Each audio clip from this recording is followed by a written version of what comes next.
KPCC അധ്യക്ഷനെ ചൊല്ലിയുള്ള ചർച്ചകളും വിവാദങ്ങളും ചൂടുപിടിക്കുന്നതിനിടയിൽ കോൺഗ്രസിനെതിരെ വടിയെടുത്ത് മുസ്ലിം ലീഗ് രംഗത്ത് വന്നു. നേരത്തെ കോൺഗ്രസുകാരുടെ തമ്മിൽ തല്ലിനെ പറ്റി പറഞ്ഞ് രാഹുൽ മാങ്കൂട്ടത്തിൽ രംഗത്ത് വന്നത് വലിയ രാഷ്ട്രീയ ചർച്ചകൾക്ക് വഴിതെളിച്ചിരുന്നു.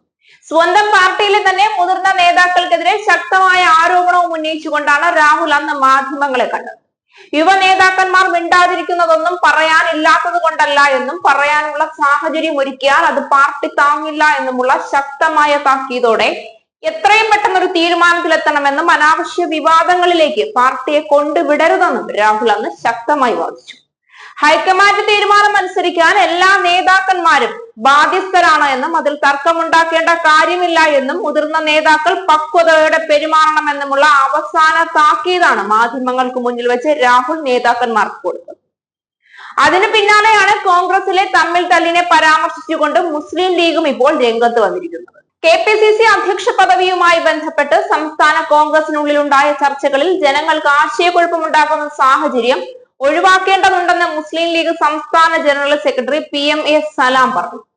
ഈ വിഷയത്തിൽ UDF ഘടകകക്ഷികൾക്ക് അതൃപ്തിയുണ്ടെന്ന വാദം ശരിയല്ല എന്നും അദ്ദേഹം മാധ്യമങ്ങളോട് സംസാരിക്കവേ പറഞ്ഞു. UDF-നെ ശക്തിപ്പെടുത്താനുള്ള ബാധ്യത എല്ലാ ഘടക കക്ഷികൾക്കുമുണ്ട്. LDF ദുർഭരണം മടുത്ത ജനത UDF-നെ ആഗ്രഹിക്കുന്നു എന്നും ആ ആഗ്രഹ സഫലീകരണത്തിന് UDF നേതൃത്വം തയ്യാറാകേണ്ടതുണ്ട് എന്നും അദ്ദേഹം കൂട്ടിച്ചേർത്തു. ഇതിനിടെ ജനങ്ങളിൽ ആശയക്കുഴപ്പമുണ്ടാക്കുന്ന സാഹചര്യം ഒഴിവാക്കണമെന്ന് PM.A. സലാം വിശദീകരിച്ചു. സംസ്ഥാന കോൺഗ്രസിൽ നേതൃത്വ മാറ്റം ഉണ്ടാകുന്ന വാർത്തകൾക്കിടയിലെ കണ്ണൂരിലും ഈരാറ്റുപേട്ടയിലും കെ.പി.സി.സി അധ്യക്ഷൻ K. സുധാകരനെ അനുകൂലിച്ച് പോസ്റ്ററുകൾ പ്രത്യക്ഷപ്പെട്ടു. പിണറായിയെ താഴെയിറക്കി UDF-നെ അധികാരത്തിൽ കൊണ്ടുവരാൻ നട്ടലുള്ള നായകൻ എന്നായിരുന്നു ഈരാറ്റുപേട്ടയിൽ സേവ് കോൺഗ്രസ് രക്ഷാസമിതി എന്ന പേരിൽ പതിച്ച പോസ്റ്ററിൽ പറയുന്നു. പ്രസിഡന്റിന്റെ കൂടെ കൂടിയവരല്ല, K. സുധാകരന്റെ കൂടെ കൂടിയവരാണ് ഞങ്ങൾ എന്ന് മൂവർണത്തെ സ്നേഹിച്ച കോൺഗ്രസ് പടയാളികൾ എന്ന പേരിൽ കണ്ണൂരിൽ പ്രത്യക്ഷപ്പെട്ട പോസ്റ്ററിൽ പറയും.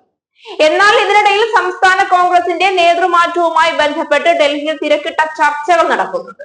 കെ.പി.സി.സി പ്രസിഡന്റിനെ സംബന്ധിച്ച് അനൌദ്യോഗിക ചർച്ചകളാണ് നടക്കുന്നത്. K. സുധാകരനെ നിലനിർത്തുമോ, പകരം പുതിയ ആളെ സംസ്ഥാന അധ്യക്ഷ പദവിയിലേക്ക് നിയമിക്കുമോ എന്ന ആകാംക്ഷയിലാണ് കോൺഗ്രസ് പ്രവർത്തകർ.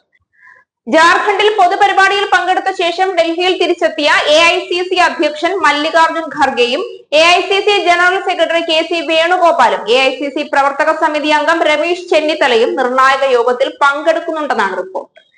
രാത്രിയോടെ തന്നെ കെ.പി.സി.സി പ്രസിഡന്റിനെ പ്രഖ്യാപിച്ചേക്കുമെന്നാണ് സൂചന. ആന്റണി ഉൾപ്പെടുന്നവരുടെ പേരുകളും അധ്യക്ഷ പദവിയിലേക്ക് ഉയർന്നു കേൾക്കുന്നുണ്ട്. കെ.പി.സി.സി അധ്യക്ഷനെ നിയമിക്കുന്ന കാര്യത്തിൽ അനിശ്ചിതത്വം ഇപ്പോഴും തുടരുകയാണ്. എന്നാൽ കൂടുതൽ വിവാദങ്ങൾ സൃഷ്ടിക്കാതെ പാർട്ടിക്കുള്ളിൽ തന്നെ വലിയ അസ്വാരസ്യങ്ങൾ ഉടലെടുത്തതിനാൽ എത്രയും വേഗം ഒരു തീരുമാനത്തിലേക്ക് അടുക്കാനുള്ള എല്ലാ ശ്രമങ്ങളും കോൺഗ്രസ് നടത്തുന്നുണ്ട്. ഇന്നു തന്നെ കെ.പി.സി.സിയുടെ അധ്യക്ഷൻ ആരാണെന്ന കാര്യത്തിൽ അന്തിമ തീരുമാനം പുറത്തുവിടുമെന്നുള്ള രഹസ്യ വിവരങ്ങളുമുണ്ട്. വൈകുന്നേരത്തോടുകൂടി ഇക്കാര്യത്തിൽ തീരുമാനം ഉണ്ടാകുമെന്ന പ്രതീക്ഷയിലാണ് അണികളും.